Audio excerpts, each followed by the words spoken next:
नमस्कार दोस्तों, ocean network में आपका स्वागत है। मैं हूं ओमकार चौधरी। 3 कमियां, 3 गलतियां तो अरविंद केजरीवाल ने जिस समय दिल्ली विधानसभा के चुनाव हो रहे थे, उस समय चुनाव प्रचार के दौरान टेलीविजन चैनलों को जो इंटरव्यू वगैरह दे रहे थे, उसमें स्वीकार कर ली थी, मान ली थी। एक गलती ये मान ली थी, एक कमी ये स्वीकार कर ली थी कि यमुना को साफ नहीं करवा पाए। दूसरी गलती उन्होंने ये मान ली कि हर घर तक स्वच्छ पेयजल टोंटी से भेजने में नाकाम हो गए। और तीसरी, उन्होंने माना कि साहब वो जो कहते थे कि लंदन और पेरिस जैसी सड़कें बना देंगे दिल्ली की, तो वो भी नहीं कर पाए। ये 3 गलतियां तो अरविंद केजरीवाल ने मान ली, लेकिन कई दूसरी गलतियां जो उन्होंने अपनी जबान से स्वीकार नहीं की, वो मैं आपको गिना देता हूं। एक तो शराब घोटाला और दूसरा शीश महल का निर्माण। शराब घोटाला और शीश महल का निर्माण भी ऐसे समय किया गया जब कोविड काल चल रहा था, और दिल्ली के भी और देश के भी, बल्कि मैं कहूंगा कि दुनिया भर के जो परिजन थे, वो अपनों को खो रहे थे।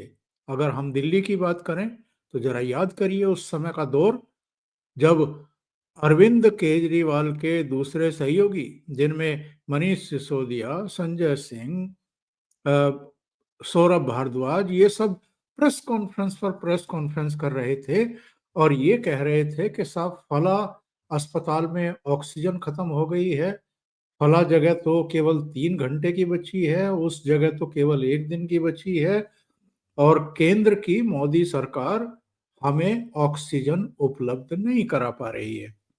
बाद में इसका भी भंडा फूटा।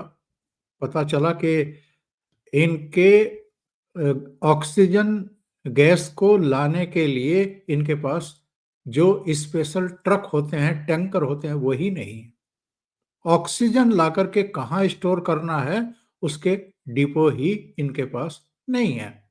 तो 2 काम मैंने आपको बताए, एक शराब घोटाला, उसी दौर में कोरोना काल में ही साउथ ग्रुप से बातचीत की, उनके अनुसार नई आबकारी नीति बनाई, सारे नियम कायदे कानूनों को ताक पर रखते हुए अरविंद केजरीवाल और उनके परिवार के लिए शीश महल खड़ा किया गया, सारे नियम कायदे कानून को तोड़ करके।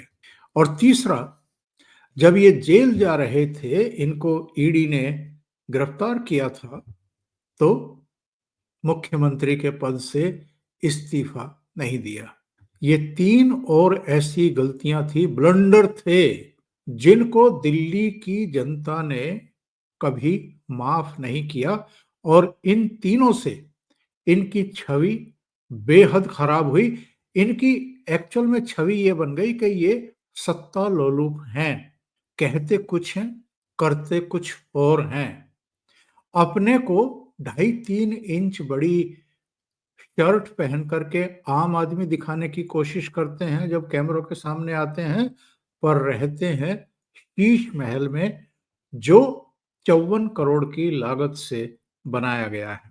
ये जब तिहाड़ जेल से लौटे तो ये आम लोगों के बीच में जाना शुरू हुए थे।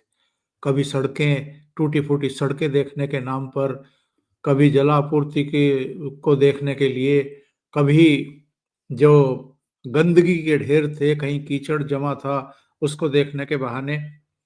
इससे पहले, यानी गिरफ्तारी से पहले और जेल भेजे जाने से पहले, अरविंद केजरीवाल कभी जनता के बीच में गए हों, उसका उनका दुख दर्द, उनकी तकलीफें जानने के लिए? ऐसा कम से कम मुझे तो याद नहीं आ रहा है।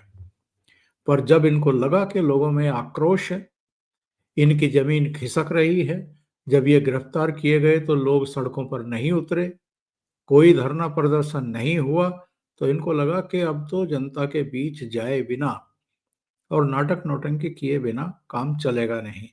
तो वो इन्होंने किया, लेकिन वो चीजें बनी नहीं। दूसरे, विधानसभा का जिस तरीके से इन्होंने दुरुपयोग किया, पहले ही चुनाव में 28 सीटें, दूसरे चुनाव में 67 सीटें, तीसरे चुनाव में 64 सीटें। तो इनको लगा कि अरे हम तो दिल्ली के मालिक बन गए हैं, और ये बात इन्होंने विधानसभा में खड़े होकर के कह भी दी। ये कौन होता है एलजी, हमारे सिर पर लाकर कहाँ से बैठा दिया, चुने हुए हम हैं, मुख्यमंत्री हम हैं, मालिक दिल्ली के हम हैं, ये नहीं है। इस तरह की चीजें जनता आम तौर पर किसी की बर्दाश्त करती नहीं है। अब आए जरा इस बात पर कि चुनाव के परिणाम आने के बाद अरविंद केजरीवाल की जो पब्लिक के बीच में आकर के अपनी गलतियां मानने, स्वीकारने, और जो जनादेश आया है उसको भी स्वीकार करके एक सकारात्मक विपक्ष की भूमिका निभाने को लेकर के जो उनका एक जेस्चर होना चाहिए था, वो भी गायब मिला। केवल उनका एक वीडियो आया और उस वीडियो में कहा कि जो जनता का फैसला है वो हमें स्वीकार्य है और हम विपक्ष की भूमिका का निर्वहन करेंगे। लेकिन उसके बाद से वो कभी भी कैमरों पर नहीं आए, पब्लिक के बीच में नहीं आए, अपनी गलतियां उन्होंने स्वीकार नहीं की कि कौन सी गलतियां हुई हैं, चलो ना करो। पर अभी हाल में जब सूचना आई कि वो तो विपश्यना के लिए पंजाब निकल गए हैं, होशियारपुर के किसी गांव में स्थित विपश्यना केंद्र में गए हैं, तो लोगों को उनका एक बड़ा लंबा हूटर बजाती हुई गाड़ियों का काफिला दिखाई दिया, जिसमें ये बताया गया कि ये अरविंद केजरीवाल वहां पर पहुंचे हैं। किसी ने कहा कि 24 गाड़ियां थी, किसी ने कहा कि 32 गाड़ियां थी, किसी किसी ने कहा कि ये तो 50 से भी ज्यादा गाड़ियों का काफिला था। इससे अरविंद केजरीवाल की छवि अच्छी होती है या और खराब होती है? उनके बारे में लोगों का परसेप्शन क्या बनता है? यही बनता है कि ना तो वो इस समय एमएलए हैं क्योंकि अपनी सीट से भी चुनाव हार चुके हैं, ना वो सीएम हैं, वो बस आम आदमी पार्टी के नेशनल कन्वीनर हैं। हाँ, पूर्व मुख्यमंत्री हैं दिल्ली के, ये ठीक है, लेकिन पूर्व मुख्यमंत्री तो इस देश में बहुत हैं। उनका प्रोटोकॉल क्या ये बनता है कि अगर वो किसी स्टेट में जाए तो 24-24 गाड़ियां, 32-32, 50-50 गाड़ियां उनके आगे पीछे चले हूटर बजाती हुई? तो इससे भी एक गलत मैसेज अरविंद केजरीवाल के बारे में बन रहा है। इधर अगर हम देखें, जब से भारतीय जनता पार्टी की सरकार बनी है और रेखा गुप्ता को मुख्यमंत्री बनाने का फैसला हुआ है, तब से ही हम देख रहे हैं, चाहे कैग की 2 रिपोर्ट सदन के पटल पर रखी गई हो और उन पर चर्चा की गई हो, और आम आदमी पार्टी के जो एमएलए आतिशी मार्लेना के नेतृत्व में सदन को बाधित करने की कोशिश कर रहे थे, उनको बाहर का रास्ता दिखाने का जो फैसला विजेंद्र गुप्ता ने किया, वो सब, और जो जनता से जुड़े हुए मुद्दे हैं, जो जन समस्याएं हैं, उनको फर्स्ट हैंड जानने के लिए, जानकारी लेने के लिए जिस तरीके से रेखा गुप्ता अलग अलग जगहों पर जा रही हैं, दिल्ली में लोगों से संपर्क कर रही हैं, इसका मैसेज क्या जा रहा है कि जो अपने आप को आम आदमी बताते थे, वो तो दिल्ली की जनता के बीच में इस तरीके से कभी दिखाई नहीं दिए। उनकी फर्स्ट हैंड जानकारी लेने के लिए कि उनको क्या दिक्कतें हैं, उनके सुझाव क्या हैं। और रेखा गुप्ता ने ये भी कहा है कि चूंकि हमारा बजट मार्च के अंतिम सप्ताह में आने वाला है, तो मैं जनता के बीच में जाकर के उनकी राय भी ले रही हूँ, ताकि जो वो चाहते हैं उसको भी बजट में शामिल किया जा सके। क्या ऐसा कभी आम आदमी पार्टी के शासन के दौरान या अरविंद केजरीवाल के मुख्यमंत्री रहने के दौरान आपने देखा? कभी नहीं। तो ये चीजें जो हैं, अब लोगों ने इनकी तुलना शुरू की है। एक्चुअल में जब रेखा गुप्ता का नाम सामने आया कि उनको मुख्यमंत्री बनाया जा रहा है, तो उनके परिवार से उनके पति, उनके बेटे, उनकी मीडिया में बाइट आनी शुरू हुई और उन्होंने कहा कि हमने तो कभी सपने में भी नहीं सोचा था, हमने तो कभी कल्पना भी नहीं की थी कि वो मुख्यमंत्री बना दी जाएंगी। इससे पता चलता है कि जो आम आदमी हैं, जिनका कोई पॉलिटिकल बैकग्राउंड नहीं है, उनको किस तरीके से प्रधानमंत्री नरेंद्र मोदी आगे लेकर के आ रहे हैं और नेतृत्व दे रहे हैं। ये हमने छत्तीसगढ़ में भी देखा था, ये हमने मध्य प्रदेश में भी देखा, ये राजस्थान में भी देखा।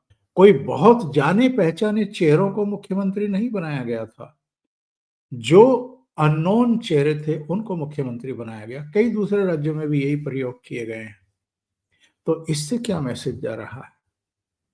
और जिस तरीके से रेखा गुप्ता काम कर रही हैं, लोगों से मिल रही हैं, उनकी राय ले रही हैं, कार्यक्रमों में शामिल हो रही हैं, मुझे तो लगता है कि अगर यही गति इनकी जारी रही और यमुना की साफ सफाई का भी जिस तरीके से अभियान शुरू कर दिया गया है ऑलरेडी, दिल्ली के प्रदूषण को कम करने के लिए प्रयास किए जा रहे हैं।